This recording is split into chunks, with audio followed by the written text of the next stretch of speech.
What do we generally consider to be traditional media?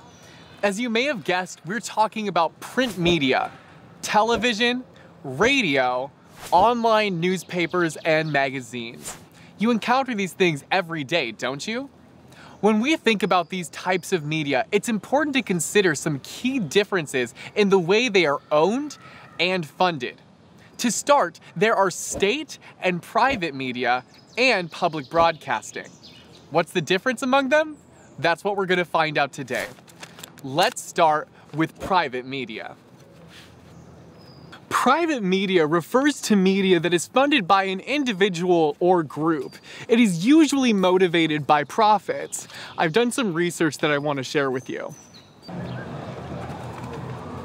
Here in Ukraine, private media is common. Look at Renat Akhmetov, who owns the Ukraina TV channel and the popular newspaper Shodnya.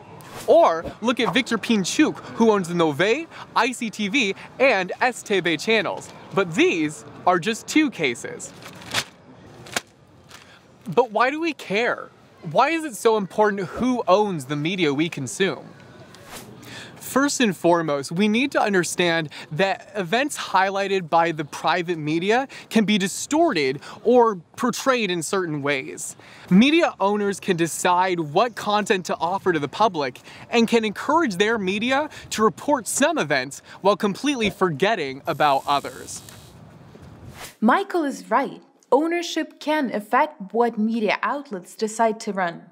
In 2017, the Institute of Mass Information, along with the international organization Reporters Without Borders, conducted research and found that 10 out of 11 selected national Ukrainian channels were directly or indirectly connected to political figures.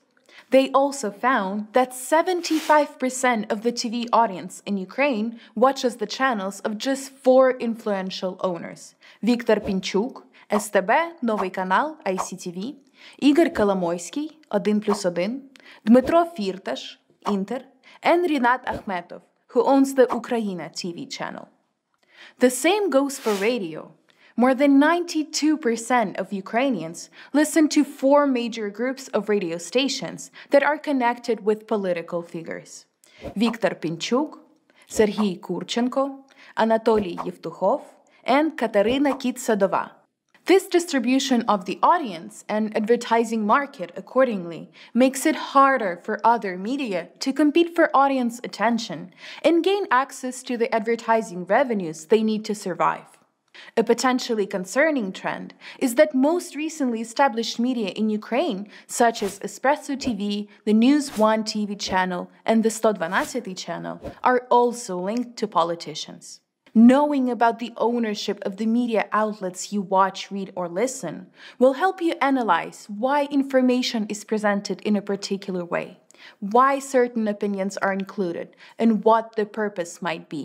Remember that you can still be in control of the information you receive. Another type of media is state or government-owned media. Established by the state, this type of media is financed from the public budget. I went online to find out more about how government-owned media works here in Ukraine.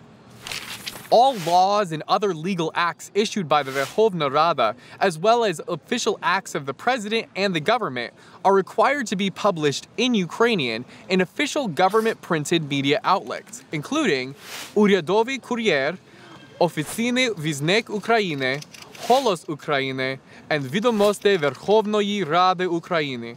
Most official documents go into effect on their date of publication in the Урядовий Кур'єр. It is similar, for example, in Poland, where the Dziennik Ustaw newspaper, the Journal of Laws of the Republic of Poland, is used to publish government decisions and legislative acts. However, state-owned media can sometimes serve as an instrument for promoting state policy. An example of this is Russia, where the main national networks are either run directly by the state or owned by companies with close links to the Kremlin. The government controls Первый канал and Россия-1, 2 of the 3 main federal channels, while state-controlled energy company Gazprom owns NTV. The Russian government not only controls media inside the country, but also has an international reach with the cable news channel Russia Today, also called RT.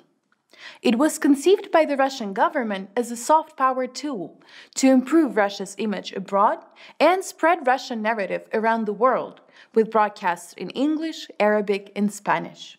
Similar to private media, some state-funded media can influence content and promote one opinion over another. YouTube has become a major platform for Russia Today and other state-funded media. In response, in 2018, YouTube introduced a new policy in the United States targeting such broadcasters. The policy requires that videos of state-funded channels have a clarifying label about the source of their funding. For example, Russia Today is funded in whole or in part by the Russian government. In conclusion, there are different reasons for why private entities or companies have their own media and why some governments invest in state-owned and controlled media. Knowing who owns or funds what you watch, read, and listen to will help you understand what you are consuming and detect any underlying narratives or agendas.